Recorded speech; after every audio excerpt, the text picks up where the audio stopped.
making this contribution as we go along. We said in the advertising for this, come and share a bit of sunshine, and we were thinking of the Sunshine Coast and Bond University. And actually, it's a lovely spring-like day here in Wellington today. I normally give a weather forecast on these kind of events, and we're delighted that Kirsty is here, as I've said, to talk about some really exciting work at Bond, and particularly, I guess, building on a really innovative and well thought through employability scheme, and with the context being the move to think about impact. How do we know this makes a difference for our students and for our communities and so on? So I'm going to hand on to Kirsty. I just want to say a couple of things administratively before I do. 4 things really. One is welcome to all of you from wherever you are, including Brisbane, which is great. You go 10,000 miles to meet a colleague who just works up the road. I mean, it's just like that in higher education. The second thing is obviously to welcome Kirsty, who I have to say, and I didn't say this to her, she's the only person that I found in the LinkedIn community who has the title Laphologist in her profile. If you might tell you what that means. I'm going to suggest a couple of things to you colleagues administratively. One is that as we get started, we will mute your microphones. Apart from Kirsty's, we will mute your microphones from here. You can turn them back on, but it can be very disruptive if you're in an open plan office. We can get a lot of background noise. So Nicola, who's taking the organisational role today, will be muting the microphones. The second thing is to encourage you to make lots of use, as you've already started to do, of the chat window, which is on your screen. Jot down your thoughts, your queries, your ideas, whatever it is, and we will have time to pick that up.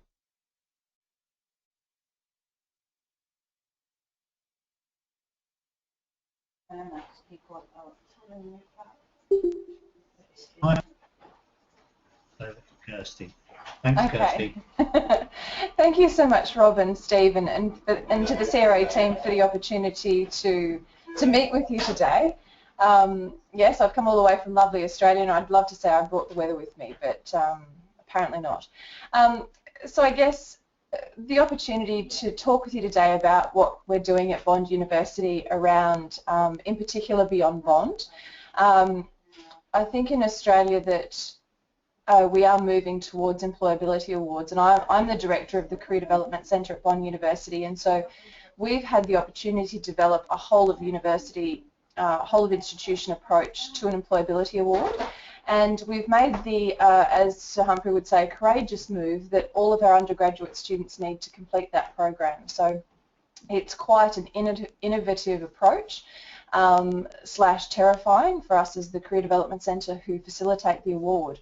And so what we created was a learning and recognition framework around employability and incentivised all the things that we want our students to do, but they're already doing a lot of them. And then what we created at the heart of it is a reflective practice that students then need to reflect on each of those experiences in order to convert them into something that they can use for the award, and that is when they get their points. So they go through a reflection process, and that's written, and then they submit that into our teaching and learning environment, and we then provide feedback and allocate the points.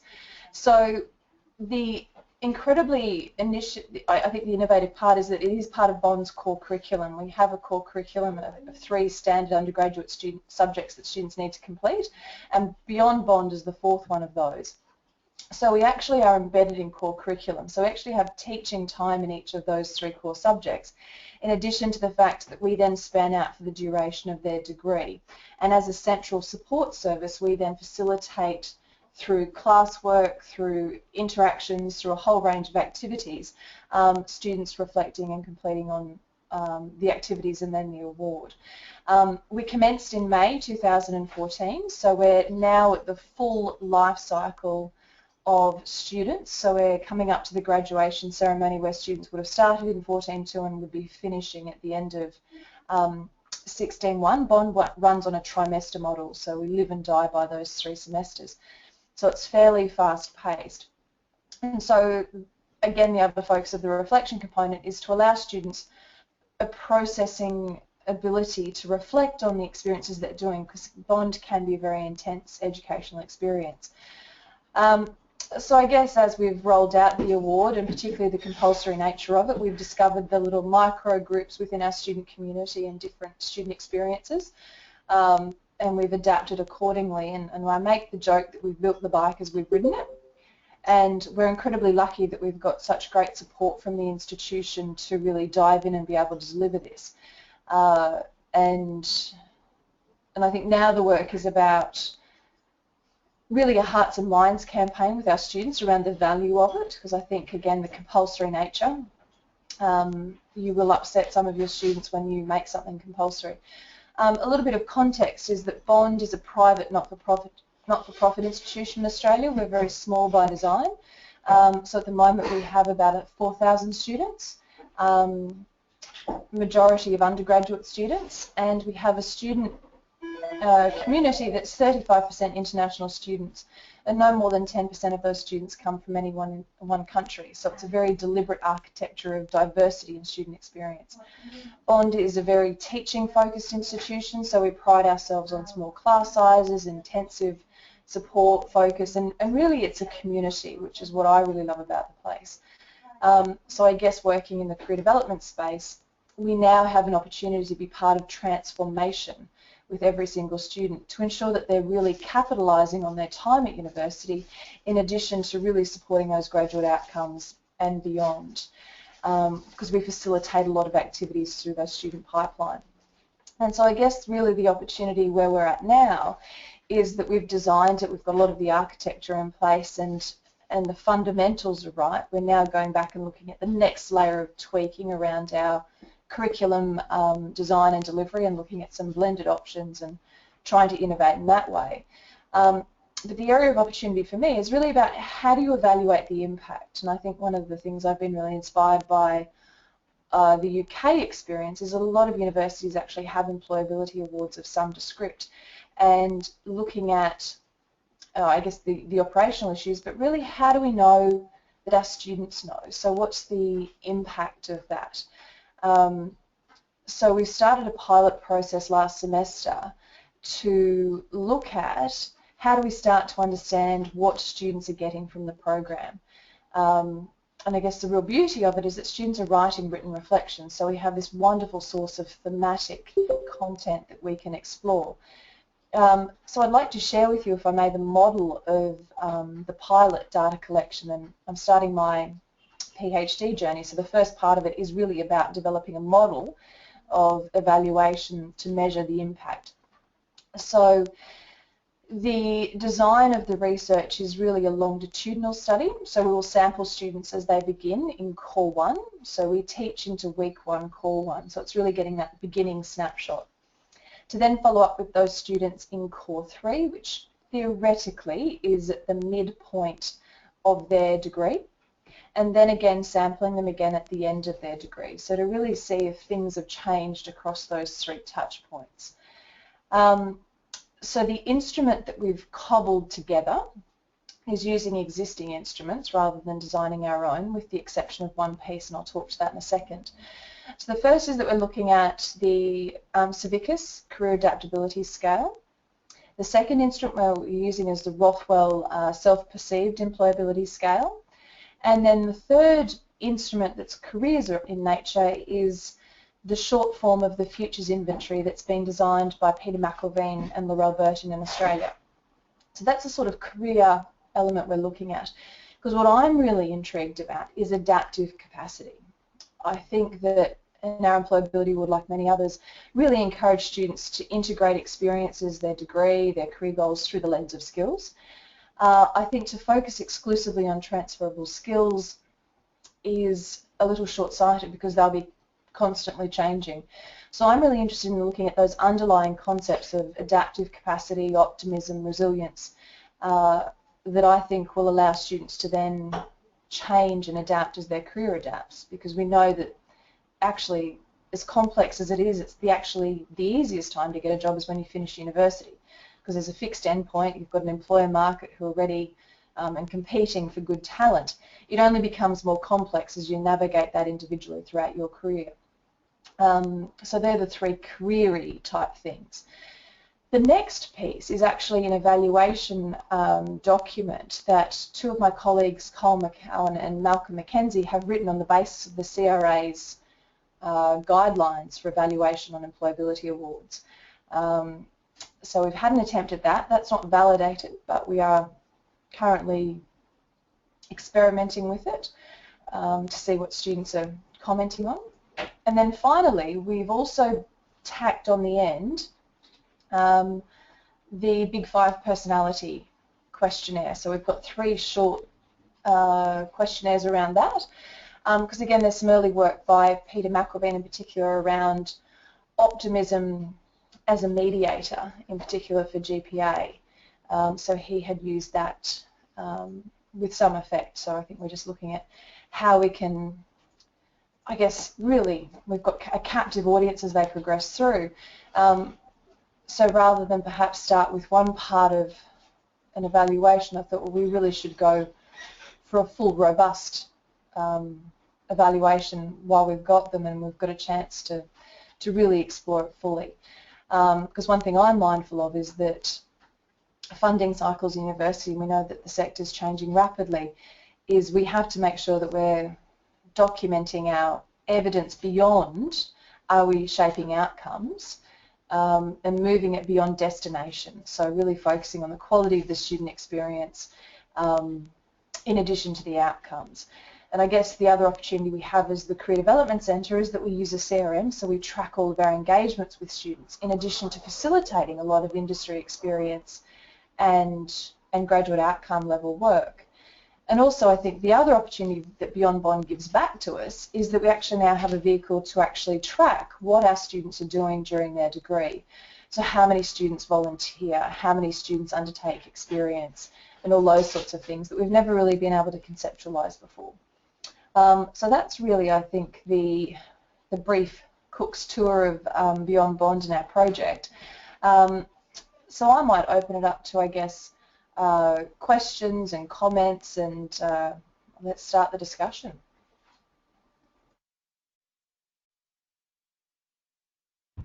Thanks very much, Kirsty, and people can unmute microphones. A couple of questions in the chat box, but maybe we should leave those for a minute or two and give people a chance to talk directly, providing the background sound isn't too bad, and raise issues or ask you for further details. I know Jason was wanting the titles of the inventories written down, and we can send those out later. But have people got things they want to inquire about, whether about the bond approach, which you presented at the start, or about the evaluation approach, which you talked about more recently? So if we unmute mics, or you unmute your own mic, we'll see what comes back from colleagues, and then maybe to go to the questions in the chat later. I'll turn my mic off, and people can come back in. If you could say who you are and where you're from, if you're speaking, that would be really helpful. Thanks. Hi, my name's Tanya. I'm calling from Portsmouth. I was interested to know the way in which it's embedded into the curriculum. You said about all undergraduates having to do it and it being compulsory and to do with Beyond Bond, but is it something that's the same for everyone in addition to their course, or is it embedded in each course? Like we have life units in some of our courses at the moment, and obviously they're to do with employability, and we're thinking of linking those up in a recognition scheme here. But I was interested to know whether yours are embedded in the courses or if it's a completely separate thing but that they still have to do. Yeah, good question, Tanya. The Beyond Bond approach, so there's 4 core subjects. So the first is critical thinking and communication. The second is leadership and team dynamics, and the third is ethical thought and action, and the fourth is Beyond Bond. So we are actually a subject in the course structure, however we're no fee, no credit point, and we span the entirety of the degree. So we actually have teaching time in each of those 3 cores, and as part of those cores we also have an assessment activity that students can then complete to obtain points. So we've incentivised activity in each of those 3 cores. What is common about the core is that every single undergraduate student needs to do it. So it's really that sort of cross-faculty melting pot that's really important, particularly around bond, because we have this very small student community, and the opportunity is that you get to meet law students and design students and health sciences students in one course. So it's about, particularly in their first 3 semesters, building students into a deliberate experience where they get to meet everyone from other places to build those relationships, and then they tend to stem off into their specific faculty activities. Okay. So that's the core foundation. But then the other thing that we've done that is relevant to faculty-based activity is that we've actually created a Beyond Bond logo, so Beyond Bond approved. So we work with academics around badging Beyond Bond where they are bringing employability into their curriculum. So, for example, we have a really great family law academic, and she brings in a series of guest presenters and has an industry reflection on as part of her assessment. So we worked with her to articulate what that means for Beyond Bond. We've given her our logo, and students then, during doing that class, can actually bring that experience into their Beyond Bond through a reflection process. So Okay. we've kind of created sort of a bendy, wavy technology. Yeah. For want of a better, that sort of sits over the top of everything. So there's 2 metaphors that work. It's either an umbrella over all of it, Yes. or it's a safety net under all of them. But I think the way I want to think about it is that it gives people a home to bring things back to. Lovely. And so that sounds very similar to some of the things we're thinking of. It's certainly in the umbrella term, and the linking up, almost connect the dots of things, good practice we're already seeing in the university. Could I just confirm there as well, did you say it's not credit bearing? Not credit bearing, but it is compulsory in that there is a threshold that you need to complete, and if you don't complete, you won't graduate. You won't? No, absolutely. Okay, wonderful. Thank you very My much. pleasure. Great. Thanks. Thanks, Tanya. That's helpful. And that notion almost of being in good standing by completing bond in order to graduate that we're talking about there. Other people want to pick things up before we go to the chat. Please let us know who you are and where you're from, and I'm sure we can develop the dialogue. Kirsty, hi, it's Richard Metcalf and Phil Gravestock from Wolverhampton. Hello, lovely to meet you. I'm interested in how you set the parameters for deciding whether your program is successful or not, and that's one of the things that we're trying to work through at the moment in terms of whether we know it's been a success. We have a similar kind of employability award which we're working through the process of embedding it into all of our faculties and courses, and there are colleagues who are currently working with us to debate the idea of, is it success based upon employment figures, or is it success based upon employability? And measuring employment is easy if inaccurate, but measuring employability is much harder. So to know whether the program has had an impact depends, in our eyes, on what you set out as its initial objectives.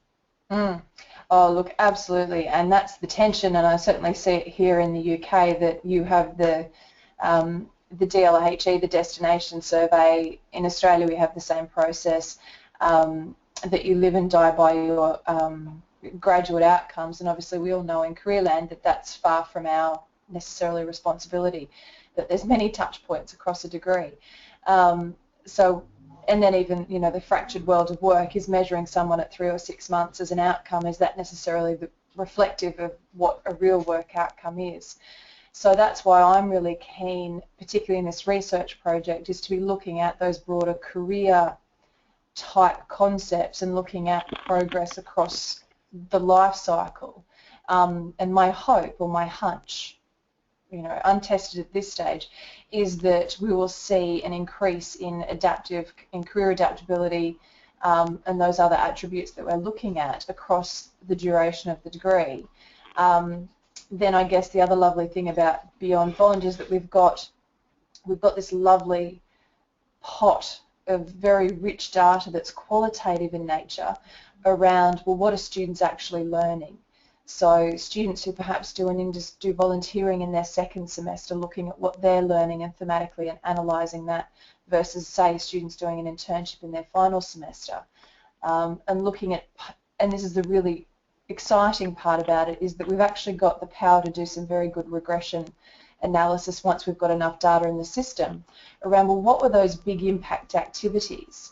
And when I say big impact, I don't necessarily mean outcome. Outcome is absolutely essential, because I think in the current political, economic position that we find ourselves in higher ed, we have to be, I think, playing the outcomes game and demonstrating that. But I think if you can have the outcomes measures in addition to the other information, then I think it's a more robust scale. And I agree, I think the real challenge is that how do you measure employability? Is it lifelong success? Is it managing your career for life? What does that actually mean? And I think employability is something that we all, there's many definitions of as well. So what I quite like, and I'm, as Bob Athwell says, I'm liberating this idea from his institution, is employability partnership agreements with faculties, to actually be able to set it up at the outset. This is what we'll do, this is our responsibility, this is your responsibility, and common understandings of what things are meant, and then some metrics around that that are both quality and quantity. But that's why I'm really keen, Phil, to particularly have a deeper measure of evaluation rather than just outcomes, because I think that's a very shallow interpretation, and something unfortunately I can't always control. So does that help? Yeah, one thing that chimes with me is your approach in terms of trying to be longitudinal in the review of impact. Yes. And yeah. we're trying to work in a way that would move us away from measuring employment 6 months after graduation into something that was maybe 5 or 6 years after graduation, to see how some of that resilience and adaptability that you talk about might have been more thoroughly considered. Yeah. And I wondered if you have any examples of that kind of longitudinal post-graduation work. Yeah, and look, that's our intention, is to really follow students through into the alumni space, because I guess, again, at Bond we're small, so we get to know our students incredibly well, and my vision is that we become partners in the transformation, that we're working with them right from semester one. So we actually graduate not just really great students, but engaged alumni. So selfishly, in a career service, that means they'll have better advocacy and internships and opportunities back to us, but also then we've got that contact. So I absolutely intend to follow the cohorts of Beyond Bond students as alumni and be tracking that down the track. So the approach to the study is that I'm starting into the MPhil right now. So that'll take about 2.5 years. So the focus of the MPhil is really around the model of data collection and the instrument, but also setting up that longitudinal data. So by the time I get to the PhD, that I'll actually have a good couple of years of longitudinal data, in addition to the ability to survey alumni, because part of the ethics is that we haven't de-identified, we're not de-identifying data in the collection and analysis. Obviously we will be in the reporting and the dissemination, but we've been very clear that we want to track people right the way throughout, and we've been very explicit about that as we're asking students to participate in the research, because that's, again, no one's really thinking about the longer term stuff, but I think that that's of great value. Thank you. Thanks very much, Kirsty, and colleagues from Wolverhampton.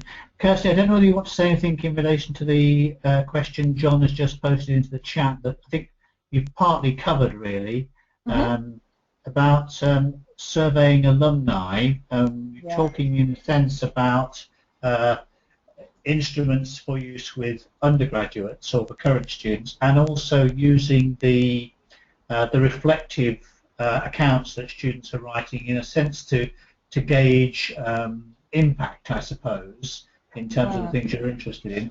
And you were making the point there about the potential connectivity to alumni.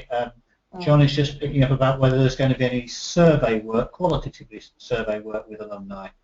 Oh, Anything else to absolutely. say about that? Yeah, look, definitely I see that working with alumni long term is a really good opportunity, and we actually already offer, I guess the nice thing about Bond is we actually already offer lifelong support. So we're already working with a lot of alumni, particularly as they're coming up to their second and third career changes. So we already have that strong relationship working with the alumni office.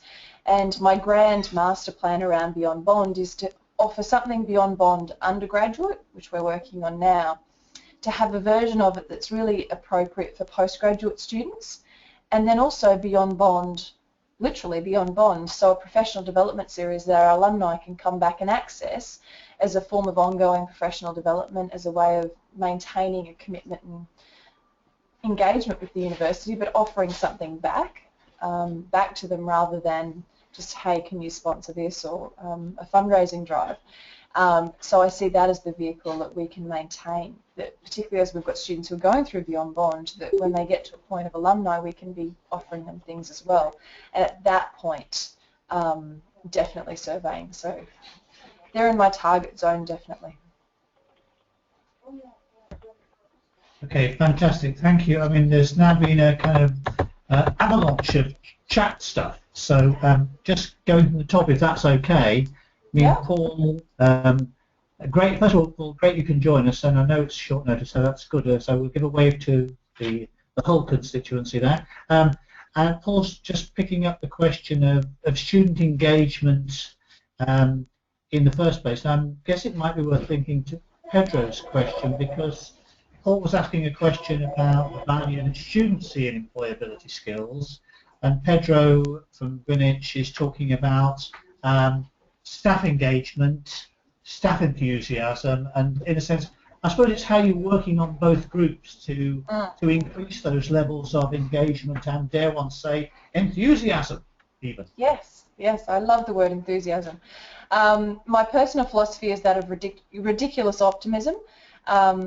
So my philosophy is always to be more optimistic than anyone can ever be negative. In terms of the students, I think that because Beyond Bond was implemented when we went through a massive core curriculum review and change, that we were so focused on the mechanics and operationalising what that looked like, is we didn't spend time in the student culture about the value of it. So now this year I'm spending really working on making hope visible, really connecting students with the reasons why, and I think probably the more challenging group of students to engage is those that they don't know they need to know. So I guess in Australia we have a constant debate of how do you get people excited about superannuation, and maybe you have the same about pensions in the UK. It is something that's seen as, oh, I'll worry about that later.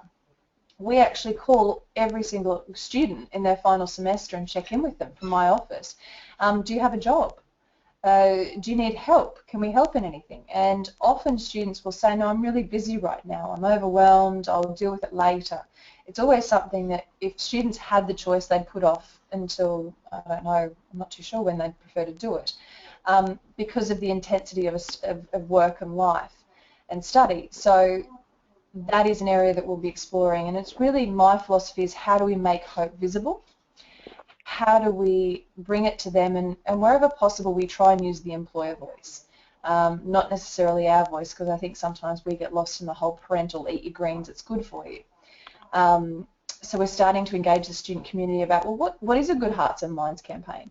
What do you think is valuable? But also sharing the success stories, because we are starting to get some early stories of success from students around, I use my Beyond Bond reflection to write an internship application letter.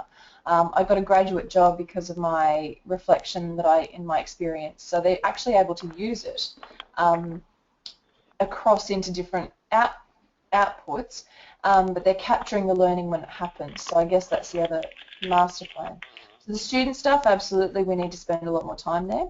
Last year we realised we had a significant challenge with our mature ages as undergrads, and so we did some very deep focus work with those students, and we've then developed a recognition of prior life for them.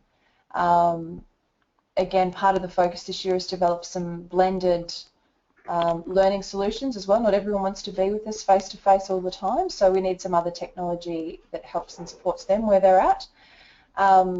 again, based around the student experience. I think every year we'll really make sure that we're constantly focusing on working on the business and not just on the program and making it better for them. In terms of our academics, I'd love to say again that we articulated it really clearly to our academic community and that they jumped in. This was a VC-led mandate, so that can be a tricky balance to navigate. So we've had a lot of early adopters. So these are our academics that already do employability in the curriculum. So we've actually used them as champions. And we just had an awards evening 2 weeks before I came out here to celebrate our early adopters and to recognise them publicly. So we do again have to go back to the academic community and again sort of a Hearts and Minds campaign, make hope visible and really share the findings of their colleagues, because what's fascinating is the academics don't always talk amongst themselves on what they're doing either, so I think we just assume they'd sort of share it amongst themselves, and some do, but we do have to again be a lot more deliberate about it. So some days I do have this notion that you've got to talk to so many different stakeholders to make things happen, but that's just I think that's then the richness of that collaboration as well. Fantastic. I mean, there's a number of questions, Kirsty. I don't know whether you want to reprise very briefly some of the earlier stuff. If you missed the start of the presentation, it has been recorded and we'll make the link available. Jason's asking about the time to complete the various aspects of the award and whether we've got some technology support there. Sharon is just picking up some of that around, how long things have been running, and also what's the weighting in different parts of the student life cycle, that notion of more intensive for students in year 1, does it tail off in year 3, or do you have to get people to that point where they realise it's vital now? An interesting question from Sam around the width of the scheme, and from James, who's at the Open University here, and in fact the lead person, talking about articulation to employers. So there's a real range of operational issues, and I haven't missed John's point out about satisfaction data. We'll come back to that in a bit, but do you want to just dig around in that for a bit? Is that okay? Yeah, sure, absolutely. So I guess the focus of Beyond Bond is it shouldn't take that long to reflect. So it is a reflection, it's a written reflection. The word counts, 600 to 1,000 words. And it's a very structured written reflection, so we don't let students go too wildly, make it up as they go, just because they hate that. Really, it shouldn't take any more than an hour or 2 to write a really good standard reflection. We have a rubric for marking, and we make that public, so students know what they need to do. And I think that students, it's been a bit of a drag point. I've got to write a written reflection, and so we've tried to eliminate some of that drag. In that we say the focus is on the experience, the focus is on your volunteering, it's on your internship, it's on your sporting achievements. That's the focus. We're really just asking you to just take a moment and think, and then articulate that in a written format, how it connected. So it shouldn't take that long. What takes the longest is this sort of existential angst that, oh my gosh, I've got to write a reflection. It's a sort of tantrum, the tantrum effect, we use it in our office. And we often will just get students in if they're having issues. We just bring them in and say, hey, look, come in and sit and we'll talk. And we talk it through and we help really demystify it. And again, I think that's really, we haven't spent enough time in the student culture really demonstrating it's actually pretty easy to do it, because they've actually done the hard work. They've done the experience. We use a program, Blackboard, so iLearn as our VLE, and that's really how we facilitate the ebbing and flowing of reflections and feedback. In terms of the other operational issues, Sharon, we started running Beyond Bond in May 2014, and in terms of the evaluation, we're sampling students in Core 1, so first semester, Core 3, roughly semester 3, and graduation at the end in their final semester, and we're using all of the scales. So I'm using the entire instrument. It's about 120 questions. Takes about 15 minutes to complete, and so we do that at point 1, point 3 and final. Bear in mind we've only done our pilot last semester, so we're in the beginning phase of that. In terms of resource intensive in the award, yes, it's points based, so literally we looked at everything, and this I think was the single most consultative piece of work I've ever done, was actually designing the framework in the beginning, and we literally mapped out everything our students were already doing and things that we actually wanted to encourage students to do, and we broke it down into work-based, work-related, community and career. So we've incentivised everything.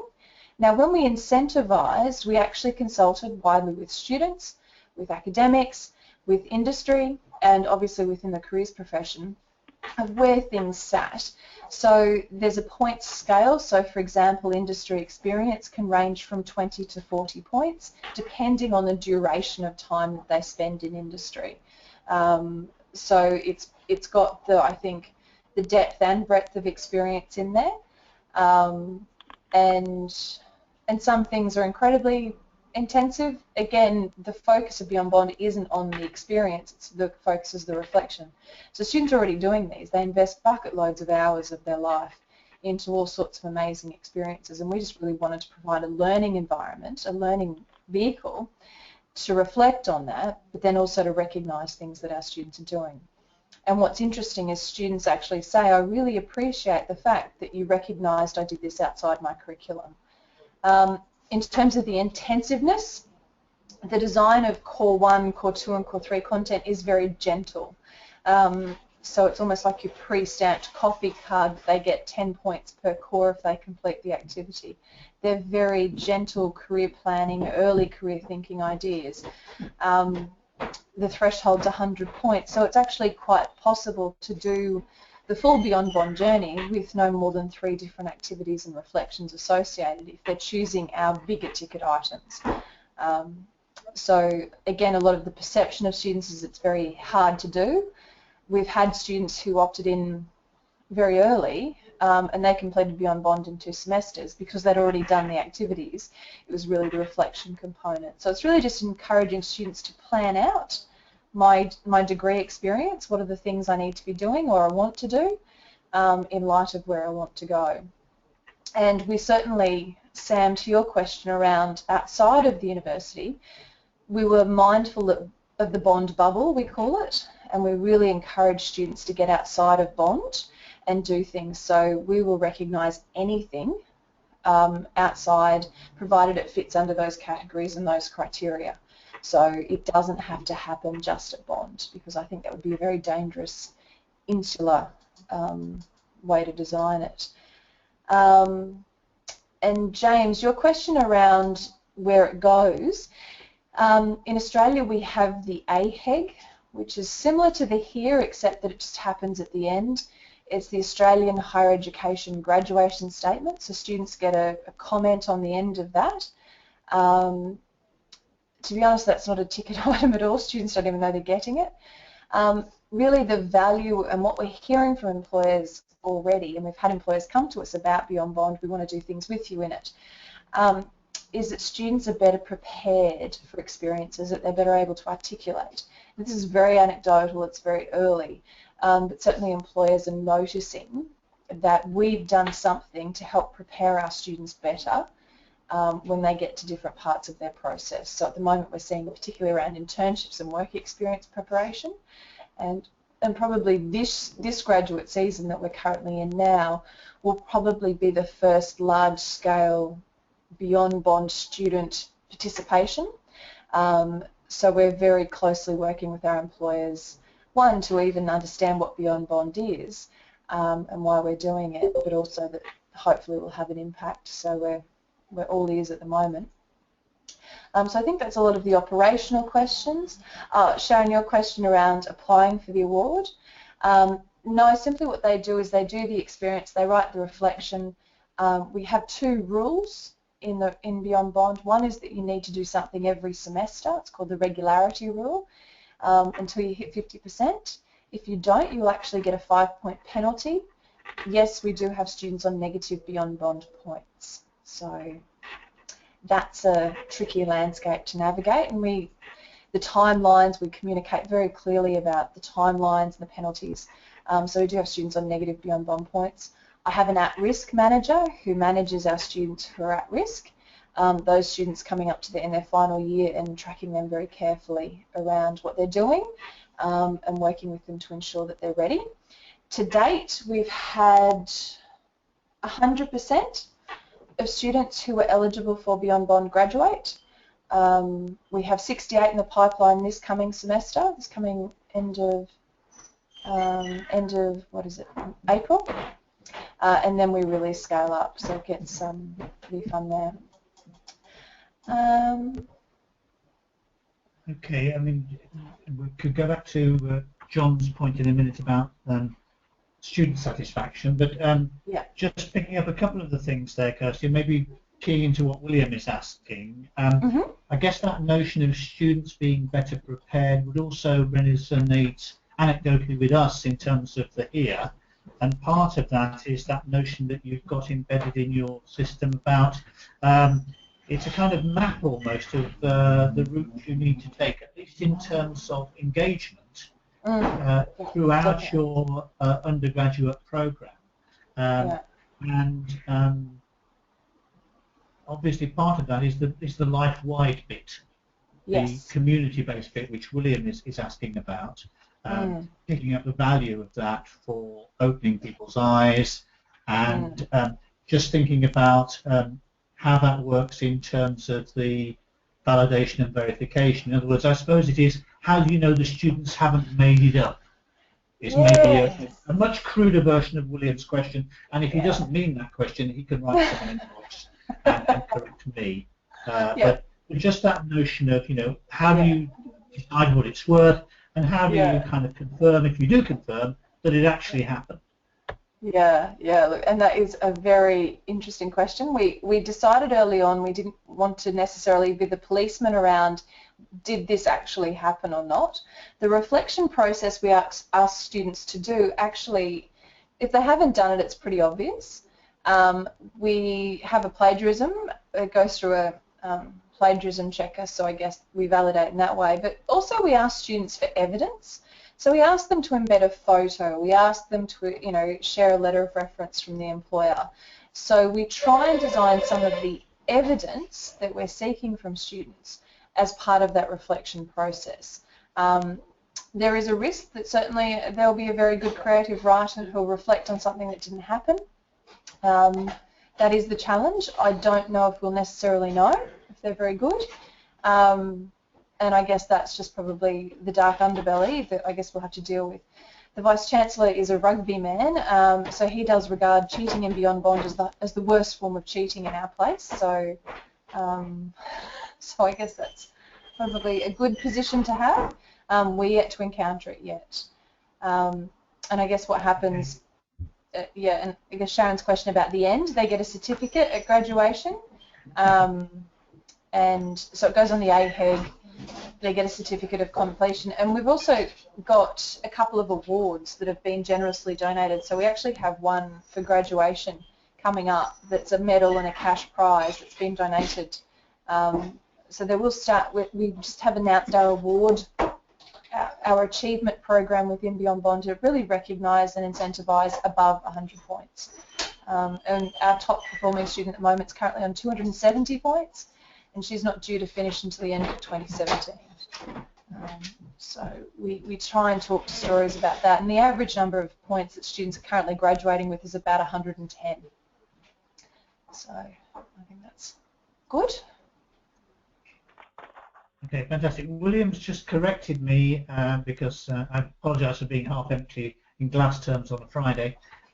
So it's about points allocated for activities outside the university environment, and that sense of equity as well as that sense of community engagement. Yeah, look, when we designed each of the activities, we really did think about, can this happen? And our first iteration of the framework was things that happened inside Bond and things that happened outside Bond. As we were looking at the reflections, what people were submitting, we found that there was a lot of commonality. So we've actually collapsed the two and it's really then about the duration and the intensity of the experience. So I've actually given equal weighting to if you're a community leader in your church versus if you're a community leader in a club or society at Bond.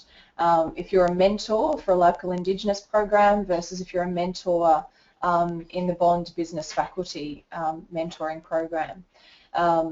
So we really did want to make sure that we weren't, I think, giving an unrealistic focus and higher level of importance for just Bond, that really I think when students go outside of Bond and do things that's equally valuable, if not more. Does that answer the question, William?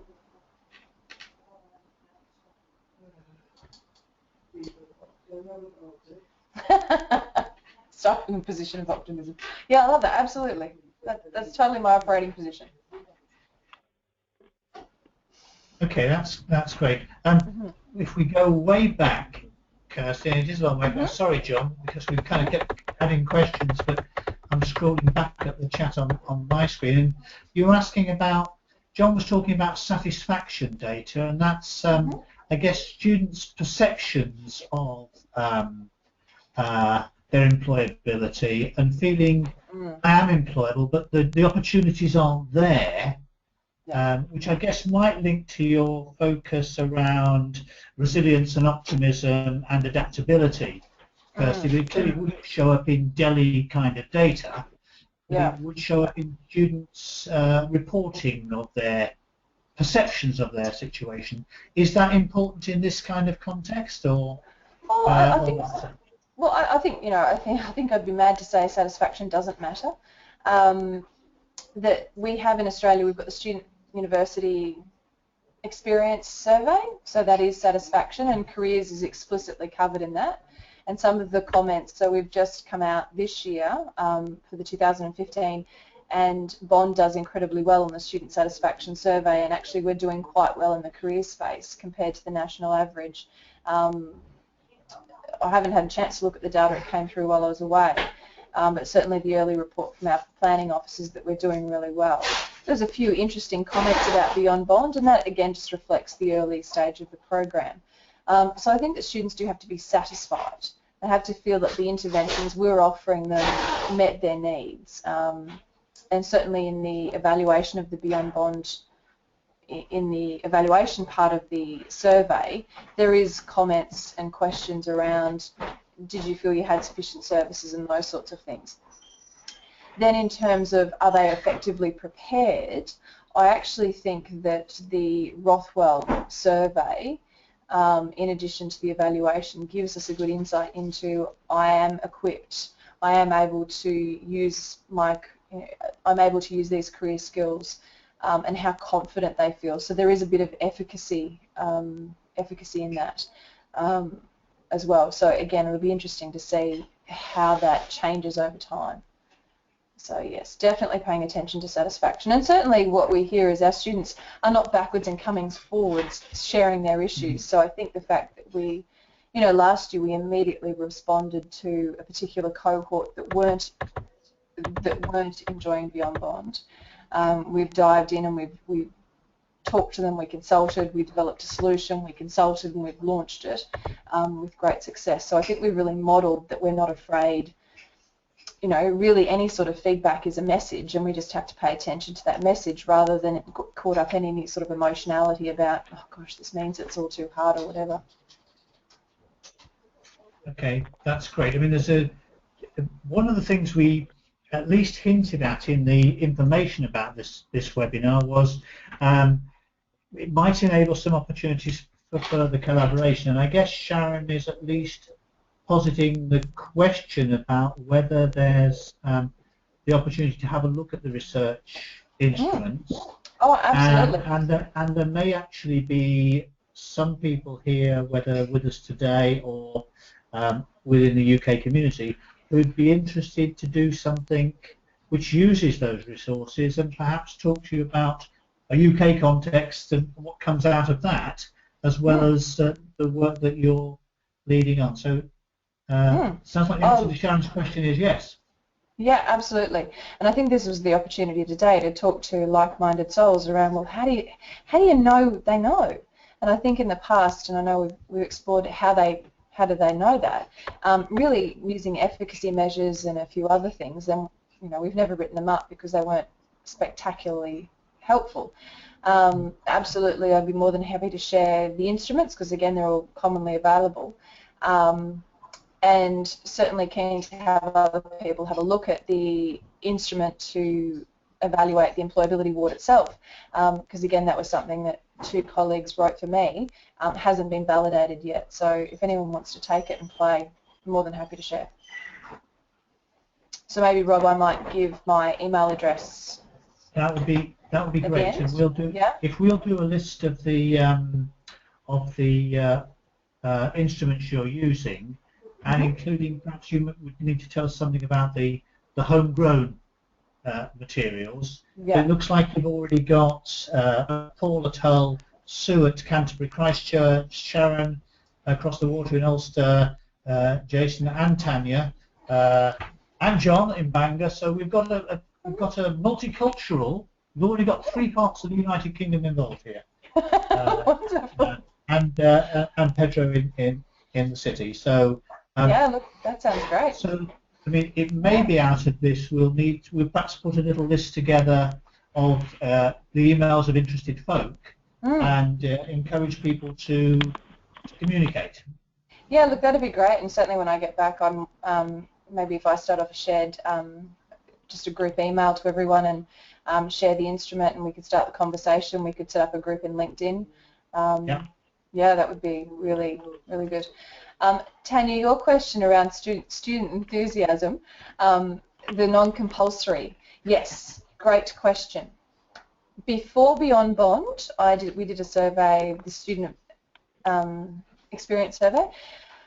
47% of students used our services. 48% ranked it as incredibly important and never graced our doors, and 5% didn't know we existed. So that was in 2013, 2012, and so I commissioned a review of our service on the basis of that, because it had a very high discrepancy between importance and use. And I think it comes back to that idea that students and parents love the idea of a career service, and it's a bit like that, the lifesaver under your seat in an airplane, that you just check it's there if you need it. And even the fact that we do grad calling and students go, no, I'm fine. I'm graduating in 7 weeks' time, but I'm fine. I don't have a job and I don't have a clue, but I'm fine, but I'm really busy right now. One of the things I'm really curious about in the UK is the enrolment versus completion rates, because most award schemes are non-compulsory. Our precursor one, BUP, Beyond, what was it called? Bond University Professional Practice Program, our original one, we had a completion rate of 17%. So, yeah, we'd probably be tracking around the same if it wasn't compulsory. Fantastic. And just while you've been talking, Scotland has joined the party in terms of the chat, so that's great. Lovely. Yeah, we're coming to the end of the time that we've got, if there is a final question or comment, now's the time to offer that. If you don't in 30 seconds, I'll take silence as indicating 100% satisfaction, and we'll just close up the meeting with a couple of comments.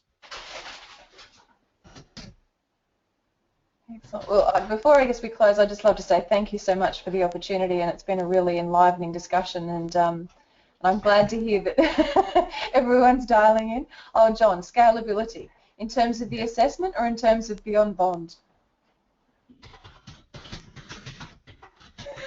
Assessment. Yes. Yeah, look, that's the tricky thing, isn't it? I guess the evaluation process, yeah.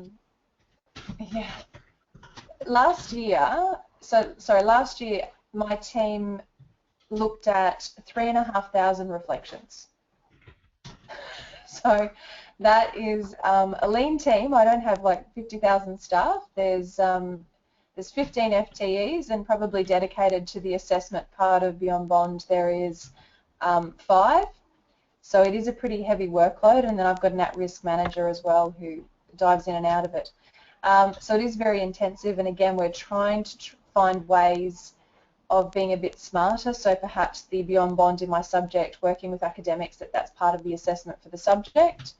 And we do have in core 1, the activity we do is a homework activity for core 1, so they've already embedded the activity into their assessment as well, so they're co-opting, and we're perfectly fine. We don't have any issues with double dipping. So if a student gets academic credit for something somewhere, they can use it for Beyond Bond, because we're asking really a different reflection. But if academics want to take our reflection and embed it in their assessment, then that's the holy grail. Try and get other people to do your work. I don't know if we've really scaled up. I don't know if we've seen the full workload associated with Beyond Bond. So again, we've started with a very lean staffing model and just trying to figure out smarter ways to do things. Our technology at Bond is probably a little bit less where it should be. So again, we've been trying to figure out how to make systems talk to each other and how to optimize our technology. Currently, it's not. And then one of the other things that we're looking at around a blended solution is to look at how we can use a technology product that, again, as part of the way people use it, is the assessment component. So trying to maybe minimise assessment associated with each of the cores and then focus on the reflections that really matter around the rest of the framework. But yeah, scalability is something that we're just kind of, I think we're at the tip of the iceberg. So we've built the bike as we've ridden it, and we're looking at the tip of the iceberg. So that's a mixed metaphor, but that's been the journey. Thank you very much, Kirsty. And obviously you're getting some feedback which recognises the interest at a variety of levels. And actually Luke's point is just pointed me to what I was going to say, which is my sense is almost this is the start of something, potentially, which is a richer conversation about both the Bond model, the Bond approach, and also the evaluation of impact. People will be departing. Just say thank you to everyone. And just in departing, I would like to dissent from only one thing you said, Kirsty, which is I am quite excited about my pension. That's probably just my age. So thank you everyone for participating. Thank you. Jan for a comment, okay, that's around. Okay, some connections to be made quite locally, actually. Yeah, wonderful. Okay, that's brilliant. Thank you everyone for participating. There will be a recording, and we'll move things forwards, which will enable further discussion. There might even be some reflection.